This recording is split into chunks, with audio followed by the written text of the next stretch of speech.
So here we go trying to solve triangles again, but in this case we're looking for an unknown side and we're given a side angle side situation. Law of sines isn't going to work for this. So we're going to have to go through a process to find x given these values. First thing I'd probably do, I'd drop an altitude. Once I have my altitude, I can find, I'd say this side here, call it B. I could find my height and either doing a sine calculation or a Pythagorean calculation. If I have B, then I know the side on the right side of this altitude is 20 minus B. And if I found H, then I know that H squared plus 20 minus B squared is going to equal X squared by some Pythagorean calculation. A lot of work to find one side. We're going to try to develop one formula that will do this simply and easily. So here we go. Call this angle C, which means the side opposite is C. Call this A, angle opposite A. B, angle opposite capital B. And we're going to be given the side, the angle, and the side. And as in our previous example, I'm going to take and drop in an altitude, call this H, and call this portion of side B X, and this portion of side B B minus X. And eventually what I'm going to look to do is I'm going to look to say C squared, which is what we're trying to find,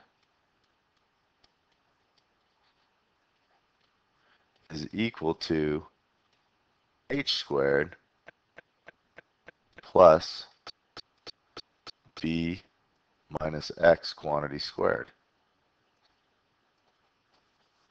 That's what I'm going to look to solve, using only values that I already have. So side A, side B, and side C. And right now, all I really have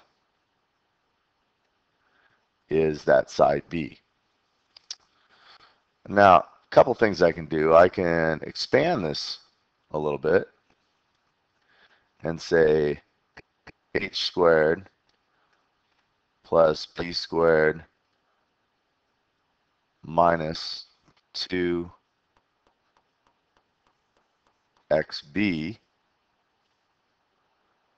plus x squared is equal to my c squared value.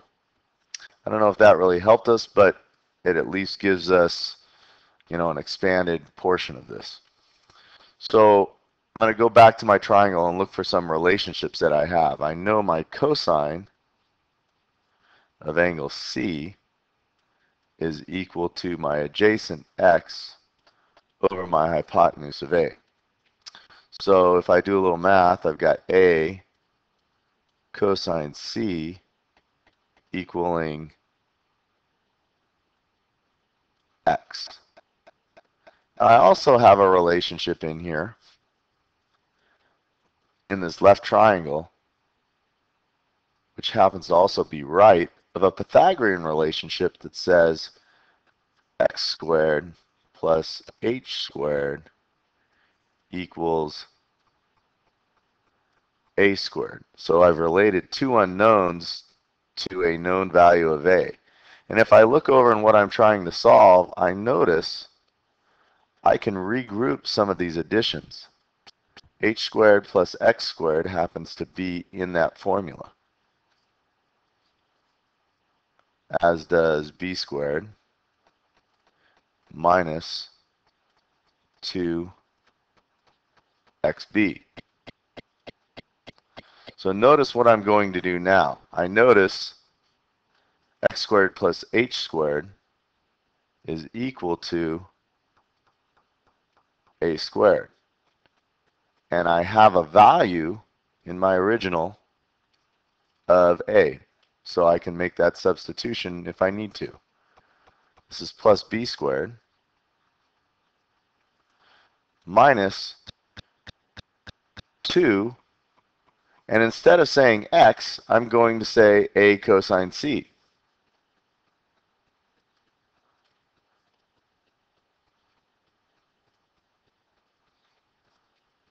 And then that's all multiplied by b.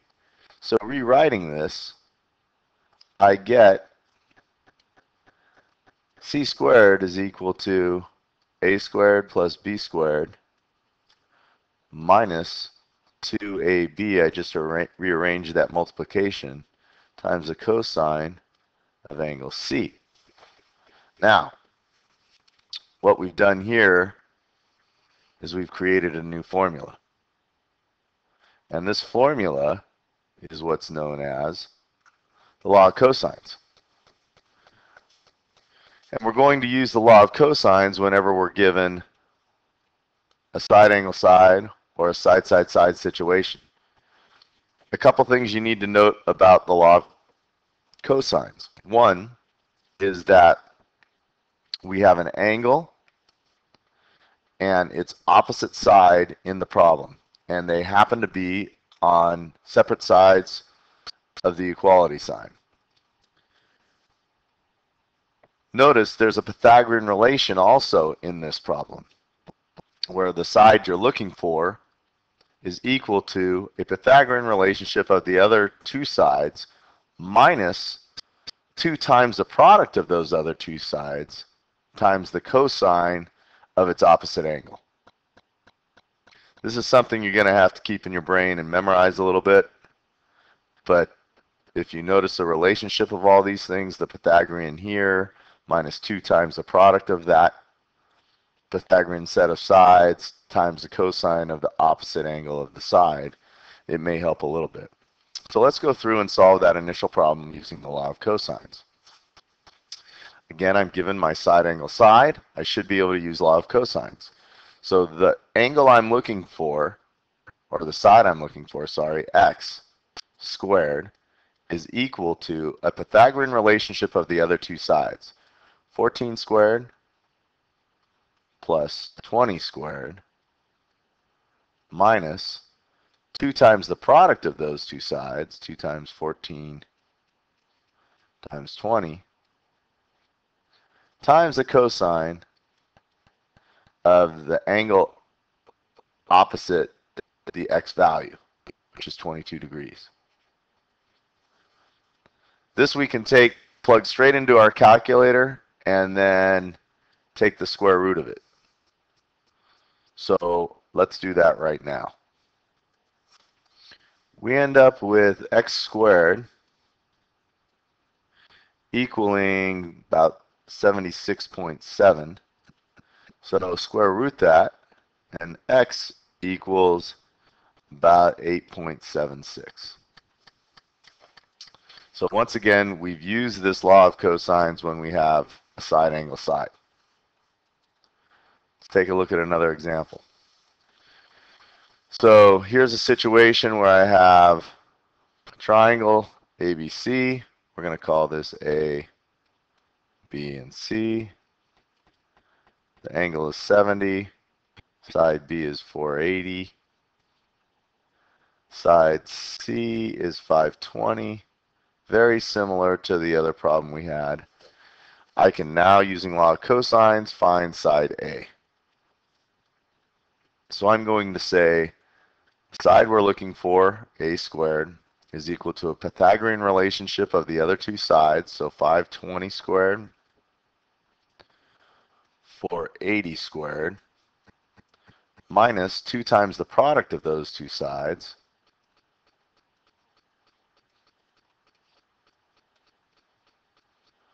also multiplied by the cosine of the unknown side's opposite angle, so in this case 70 degrees. Popping that all into the calculator, I get a squared is equal to roughly 330,063. Oops, 63. And square rooting that, I get about 574.5.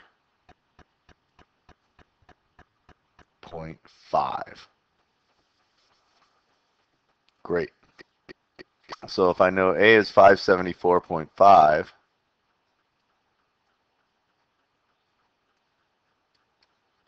then I can take and solve the triangle by finding side B and side C. To do this, I wouldn't use a lot of cosines anymore. I'd use a lot of sines because it's a little bit easier and less work. I would take and say, well, let's find angle B by taking the sine of angle B over 480 is equal to the sine of angle A, which is 70 degrees, over my calculated side A of 574.5. And B will equal the inverse sine of 480 sine 70 all over 574.5. So in this case, B is equivalent to 51.73 degrees. And then to find C, I just take 180 minus 51.73 minus 70 to get that value, which is roughly 58.27. And now I've solved everything I need to in the triangle. Taking a look at another example, in this case we have three sides given to us. Draw a triangle. Call this angle C. Call this A. Call this B. Side C is 15. Side 12 is, or A is side 12 and B is 13. And we're going to look to solve the triangle, which means we need to find the three missing angles. So let's take, I'm a big fan of finding the biggest angle first. So the biggest angle is opposite the biggest side. So let's go ahead and do that. I've got 15 squared is equal to 12 squared plus 13 squared minus 2 times 12 times 13 times the cosine of C. Now what I need to do is I need to find C, so I'm going to have to isolate this cosine value first. In order to do that, I take 15 squared, subtract 12 squared, and 13 squared, leaving me with negative 2 times 12 times 13 times the cosine of C. I want to isolate the cosine of C, so I have 15 squared minus 12 squared minus 13 squared over the opposite of 2 times 12 times 13, and that's equal to the cosine of C. And then I'm going to take the inverse cosine. So C is equal to the inverse cosine of the quantity above, 15 squared minus 12 squared minus 13 squared over negative 2 times 12 times 13.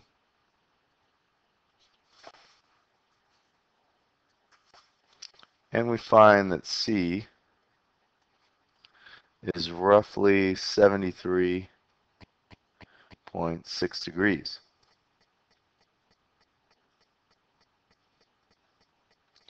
I've got to find the other two missing sides. Again, I'm a big fan of taking and finding the biggest sides first. So let's do that. And again, I'm going to use law of sines just because it's going to be a little bit easier. So let's find angle B. You know the sine of B over 13 is equal to the sine of C, which is 73.6 degrees, over 15. B then is equal to the inverse sine of 13 sine 73.6 over 15.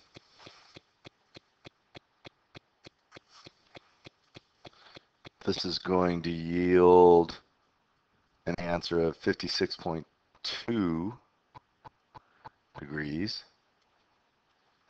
And therefore, our other missing angle A is 180 minus 56.2 minus 73.6, which is going to be 50.2 degrees. And I've solved the triangle.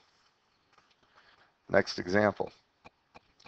Now in this case, we're going to be asked to find the area of a triangle given three sides. So rather than take and draw our own altitude in and such, which we could do, there's actually a handy formula that's not a complete waste of time. It's called Hurons Theorem. I think you probably learned it in geometry.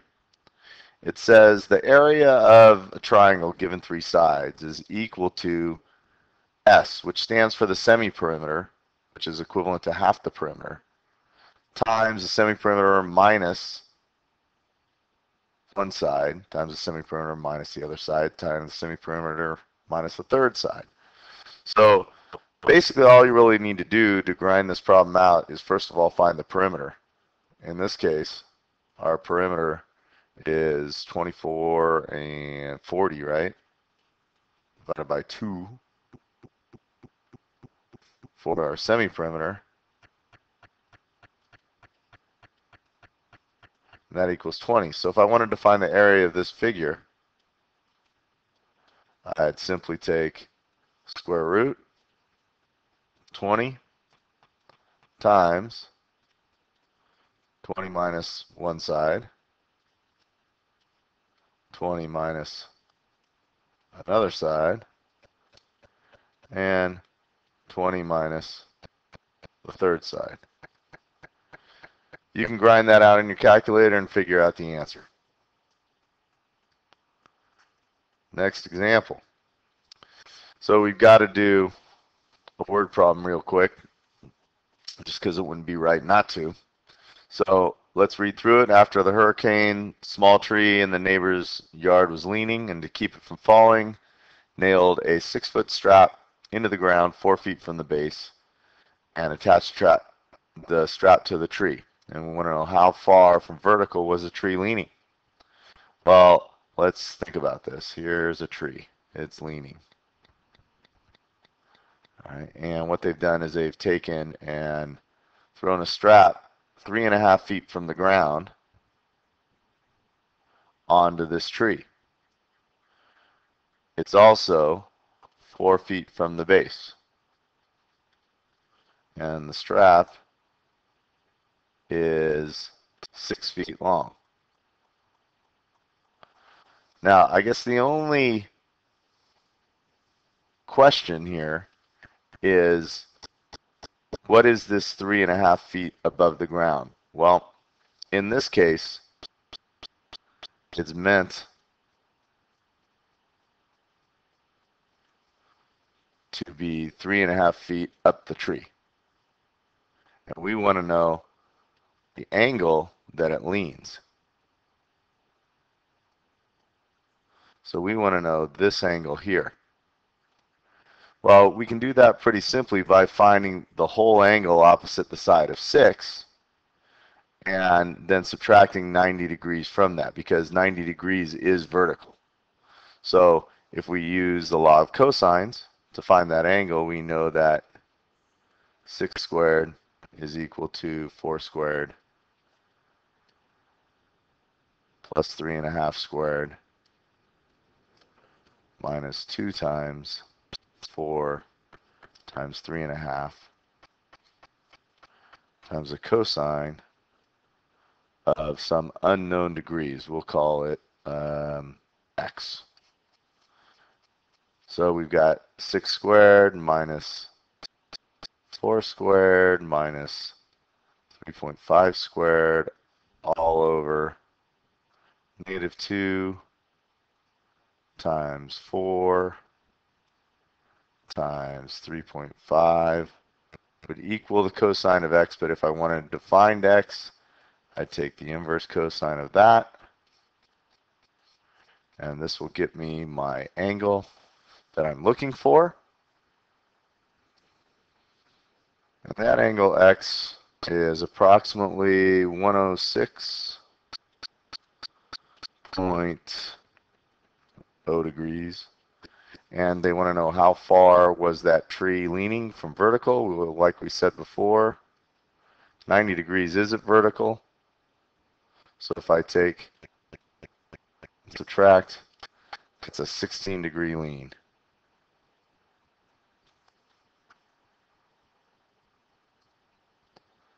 That's all we got for today.